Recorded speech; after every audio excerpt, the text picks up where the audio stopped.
In the intricate dance of our thoughts and emotions, we often find ourselves haunted by the presence of someone who seems to linger incessantly in our minds. It could be an ex-lover whose memory still stirs the embers of past romances, a crush whose allure we cannot quite shake off, or even a mere acquaintance whose fleeting presence somehow resonates deeply within us. It feels as though these individuals have set up a permanent residence in our thoughts, appearing uninvited and without explanation. The phenomenon begs the question, why do some people live rent-free in our minds? Is it love, obsession, or something more profound that even we are not fully aware of? To unravel this mystery, we turn to the insights of Carl Jung, a towering figure in psychology whose theories on the unconscious mind offer a roadmap to self-discovery. Jung posited that when someone persistently occupies our thoughts, it is no mere accident. Instead, it is a powerful clue pointing us toward a deeper understanding of ourselves.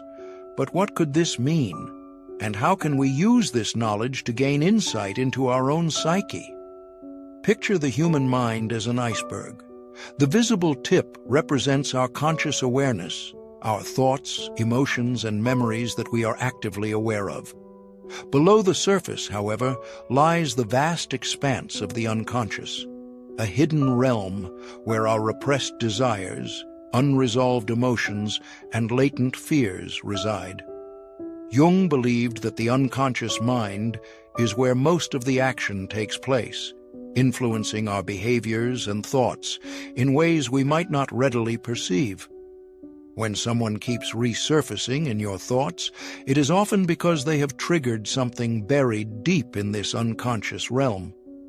Perhaps they said something that resonated with an old memory, or maybe they embody qualities you wish you possessed. According to Jung, these are not random occurrences but rather signals from the unconscious mind, beckoning us to pay attention to what it is trying to communicate. Consider the concept of the shadow, as described by Jung. The shadow represents the parts of ourselves that we have repressed, denied, or ignored because they do not align with our ideal self-image. It is the darker side of our psyche, containing traits and desires that we prefer to keep hidden. The people who linger in our thoughts might be manifestations of this shadow, reflecting aspects of ourselves that we need to confront. Imagine you admire someone for their confidence, yet you struggle with self-doubt.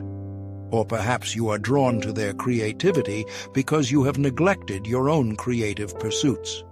Conversely, someone may irritate you because they exhibit traits you refuse to acknowledge in yourself, such as arrogance or impulsiveness. In Jung's view, our relationships with others often mirror our relationships with ourselves. When someone occupies your thoughts, they might represent a facet of your shadow that demands attention. It is as if your unconscious is saying, "Hey, remember me? We need to talk." Recognizing this dynamic can be transformative. Instead of obsessing over why you are thinking about them, you can start asking, what part of me are they reflecting, and how can I grow from this?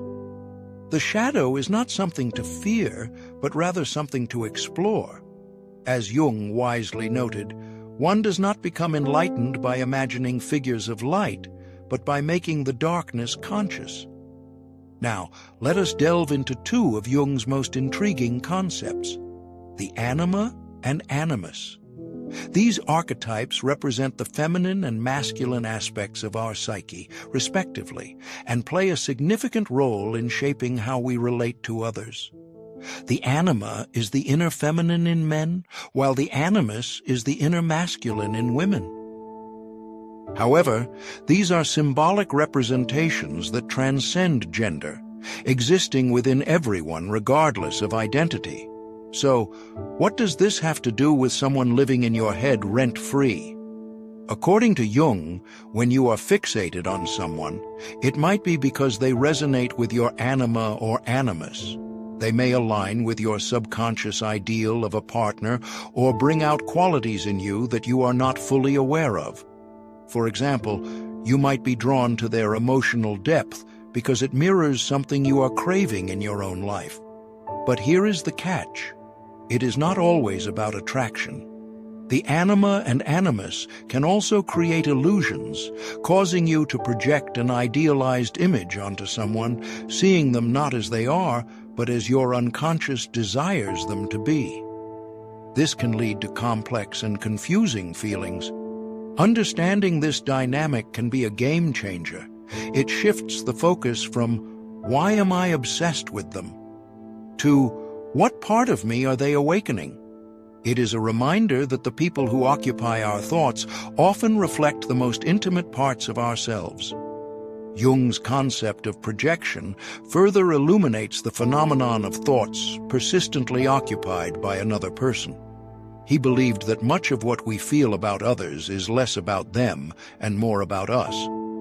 Think of it as a mental movie theater where you project your inner thoughts, desires, and fears onto another person as though they are the star of the show. Let us break it down. Suppose you admire someone for their ambition.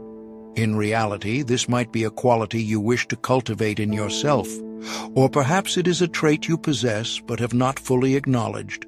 Conversely, you may dislike someone because they remind you of a fear you harbor, such as being overly critical or emotionally distant. Whatever the case, your unconscious is using this person as a screen upon which it projects the aspects of your psyche that require attention.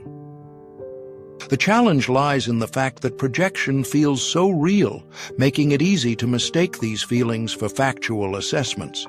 You might think, "They are amazing," or "They are terrible," without realizing you are actually talking about yourself. Jung saw this as a prime opportunity for personal growth. When you catch yourself obsessing over someone, whether positively or negatively, pause and ask, "What am I really seeing here? What does this say about me?" By owning your projections, you can reclaim these parts of yourself and stop granting others such power over your thoughts. It is not an easy task, but as Jung said, everything that irritates us about others can lead us to an understanding of ourselves. Then there is the phenomenon of synchronicity, which takes our exploration to yet another level. Have you ever thought about someone, only for them to text you moments later?